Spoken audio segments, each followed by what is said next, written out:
भाभी बिन सुना मायका। सुहानी तुम आज मत जाओ ना। आकांक्षा पूरे 3 साल के बाद आ रही है और गणेश शिवा के बिना यहाँ बिल्कुल अच्छा नहीं लगता। गर्मी की छुट्टी में तुम चली गई थी तो वो नहीं आई थी। उसने कहा था कि भाभी अभी गई है तो वो राखी पर आ जाएगी। एक बार आकांक्षा से मिल लो, फिर मैं तुम्हें खुद छोड़ आऊंगा।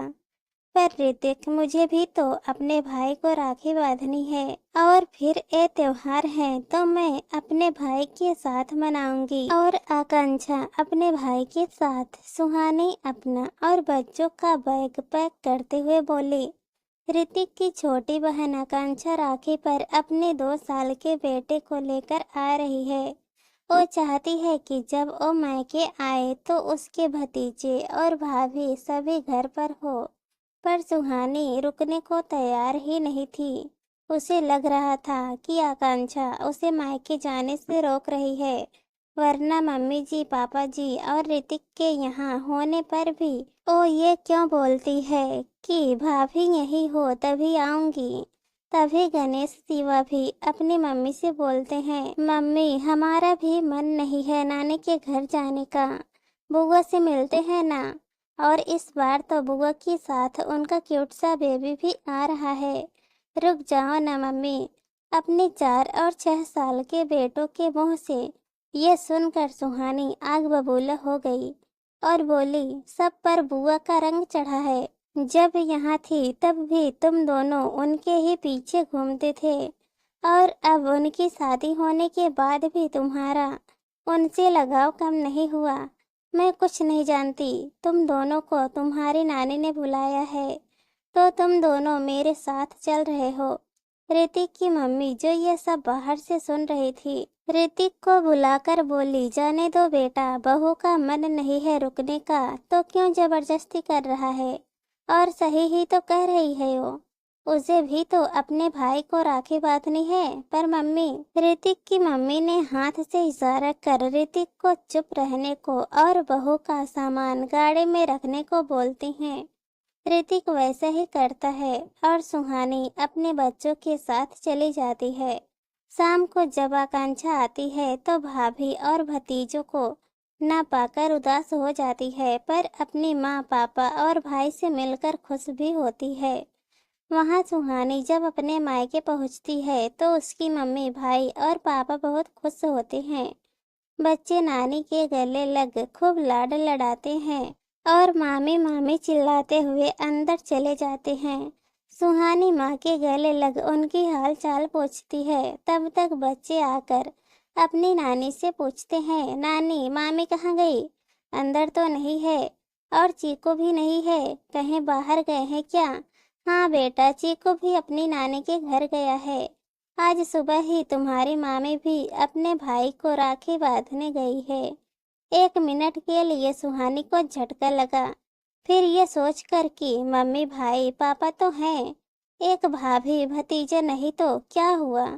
थोड़ी देर मम्मी से बात करती रही और मम्मी को किचन में हेल्प भी की। फिर बच्चों को खाना खिलाया।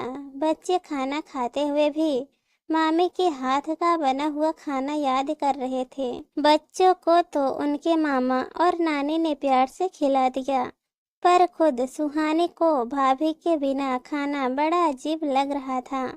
भाभी होती तो हंसी मजाक करते हुए खाना बनता और खाया जाता। चीकू भी सारा टाइम बुआ बुआ करता, उनके आसपास ही चक्कर लगाता रहता और गणेश शिवा का मन भी तो उसी से लगा रहता। भाई की शादी उसकी शादी के बाद हुई थी। भाभी के आने के बाद जब भी वो मायके आई, हमेशा भाभी को यहीं पाया। ये पहली बार था कि वो यहाँ नहीं थी। सुहानी को कुछ सोचता देख उसकी माँ ने पूछा, क्या हुआ बेटा? बहू के बारे में सोच रही हो? अगर उसे पता होता तुम आ रहे हो तो वो न जाती। तूने उसे बताया था न कि तेरी ननद आ रही है राखी पर, तो उसे लगा तो नहीं आएगी, इसीलिए वो चली गई। अब ज्यादा मत सोच, हम सब तो हैं यहाँ। सुहानी मुस्कुरा कर सोने चली जाती है, पर उसकी आंखों में दूर दूर तक नींद नहीं थी। उसे रह रह के आकांक्षा की याद आ रही थी। उसे समझ आ रहा था कि क्यों वो इस बात पर जोर देती है कि जब मैं और बच्चे घर पर हो वो तभी आएगी जब मुझे चीकू की इतनी याद आ रही है, जबकि मैंने उसके साथ ज्यादा टाइम नहीं बिताया। तो मेरे बच्चे तो सुहानी की गोद में ही बड़े हुए हैं, उन्हें बच्चों की कितनी याद आती होगी। ये सब सोचते सोचते सुबह हो गई। सुहानी जल्दी से तैयार हो गई और अपने भाई को भी तैयार होने को बोल दिया। सुहानी की माँ बोली, बेटा इतनी जल्दी क्या है, आराम से बांध लेना। नहीं माँ, मैं भाई को राखी बांध कर घर वापस जाऊंगी। वहाँ पर बच्चों की बुआ को बच्चों के बिना बहुत बुरा लग रहा होगा। मैंने कभी इस तरह से सोचा ही नहीं था। आज जब भाभी के बिना यहाँ इतना अधूरापन महसूस किया तो आकांक्षा की हालत समझ पाई। सच कहते हैं कि माँ के बिना अगर मायका सोना है तो भाभी के बिना मायका अधूरा है।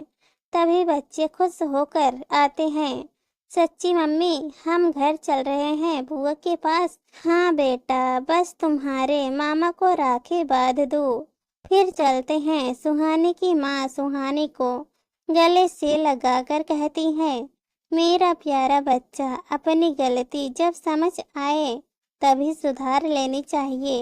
हमेशा ऐसे ही अपने परिवार का ख्याल रखना।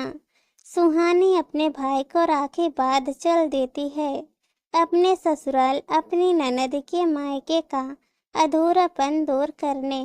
इस कहानी पर आप लोगों की क्या राय है कमेंट में ज़रूर बताना, और अगर कहानी पसंद आए तो चैनल को सब्सक्राइब कर देना।